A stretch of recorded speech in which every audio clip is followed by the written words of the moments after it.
so I can still very vividly hear the dean of the college explaining to my very overeager parents, Dad, sit down, that the daughter they were dropping off in Allen 202 was such a different girl than the one they would drive home with a diploma in hand 4 years later. Well, the 18-year-old version of myself not only quickly discredited this statement, but was also a bit ticked that the term girl was still being thrown around.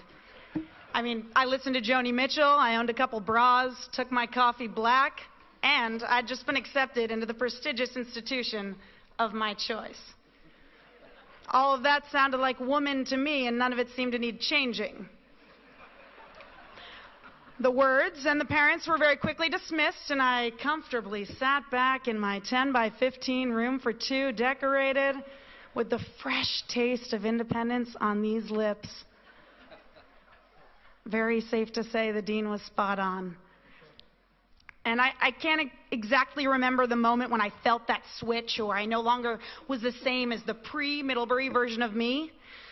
I guess it could have been along the time when I started using words like quinoa, and croquis, or social entrepreneurship. Or maybe just when I started receiving more emails from Bob Smith than from my own mother.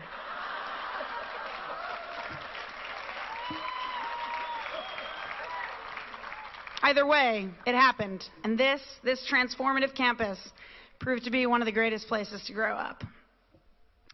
Often, Middlebury is called the bubble, right? And while at some point, I'm sure we all felt a bit trapped by this cozy chamomile-scented sphere, I attribute a pretty large part of our growth to this close confinement. Coexisting in a community like this changed things. It changed the way we worked, it changed the way we played, the way we socialized, and most importantly, it really changed the way we grew. Once we were given those 8 digits to our Middlebury name, we became an immediate addition to a strong, very strong, pre-existing community. And prior to this, we were all members of many other communities. As you can see, our friends, our families, teams, troops, NASA, Philharmonic Orchestra, the United Nations, a couple others maybe I made up, but I got in.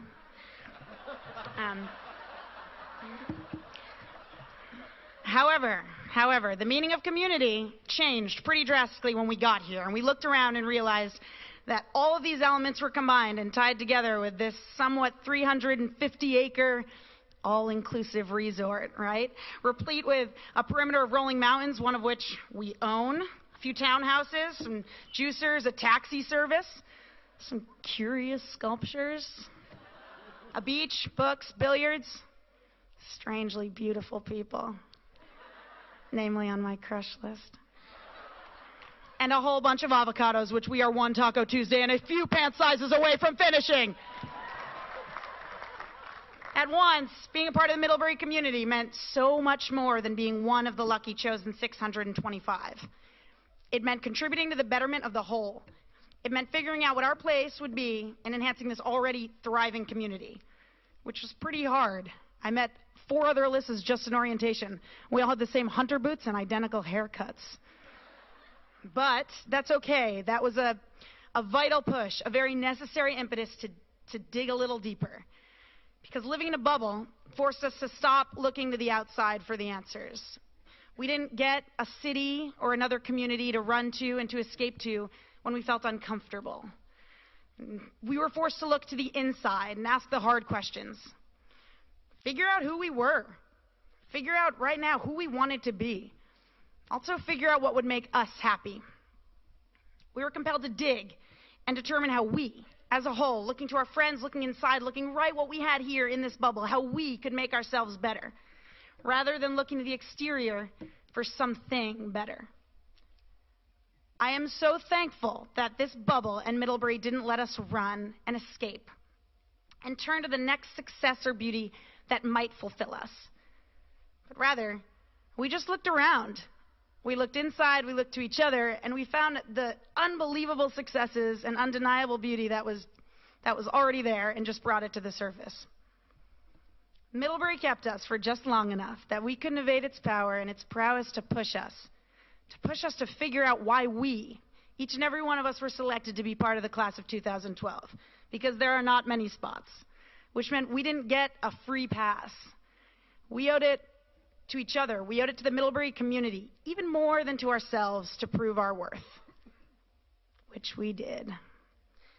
We watched 1,875 other incredible role models do the same before us, and we're sitting here today with the knowledge that we too have definitely done it. When we came here, there was global warming.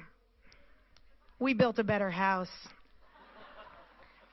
There was social injustice. We took some poets and spit fire at it. There was silence. Wanacott Commons brought in Ryan Cabrera. We have added, truly though, we have added to the Middlebury community in such a way that we will never be forgotten either, and we will be remembered by the 1,875 under us as incredible role models. And of course, there will be immeasurable amounts of change and constructive impact that begin happening the minute we leave here tomorrow by each and every one of us, which was evidenced so much so in the baccalaureate yesterday. The amount of undeniable power that can be felt right here on this quad is simply overwhelming.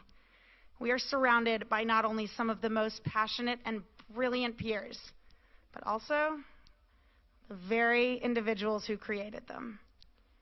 What an incredible feeling. And so it's saddening to know that soon our communities will begin to split and grow, and that once we pack our REI or Longchamp bags and maybe French kiss goodbye crushes, again, top 5, beautiful people, that we're leaving the exact community that we have shaped and worn for the past 4 years. We are leaving behind brilliant professors that have been so patient in our journey of immense intellectual growth. We'll no longer be in walking, often touching distance from our dearest friends that have become our companions and our lifelines here. We'll be parting with our teams, our troops, groups, and guilds who have so helped us persistently pursue our passions. And so tomorrow, we will no longer be here physically as a part of this Middlebury community. But so what? Something like this strong, this community does not disappear because we drive away. It simply relocates and it spreads. And as we spread our community further, we should remember this feeling right here, this, of not just being one, but being one of many. Remember what it felt like to be pushed to be excellent, to be pushed to work together to figure out our place, to be pushed to give a bit more of ourselves than maybe we thought we had. Because sure, today our lives at Middlebury College end. But this right here does not. This doesn't end. Neither does our education, our investigation, our imaginations, or our zeal. Let's keep Middlebury glued in our minds and use it to help us, to keep pushing us, to decipher who we are, what our role in this world is, and most importantly, what we can do to better the whole community. We came here 4 years ago as individuals. Joni, Mitchell, listening, coffee-drinking, bra-wearing individuals. But today, we get to leave here as a community. We get to leave with 624 incredible friends, mentors, role models, Proctor dining hall bowls, and peers. The bond we share is indestructible. I never used to believe that crazy statistic about some 80% of mid-grads that marry other mid-grads. Well, now, I'm sorry for the 20% of you who are going to mess up. So sure, yeah, I'm sad, but I am equally excited to move forward with you all. We're ready. We are so ready to take this Middlebury community and this extraordinary energy elsewhere. There are only 625 coveted spots.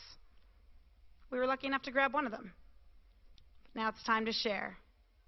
We're compelled to leave 05753, drop our 8-digit ID numbers, cash in our Panther points, blow our printing budget, and blow this bubble outward. I'm so excited to see what we do. So congratulations, and thank you for being so much more than any of those numbers.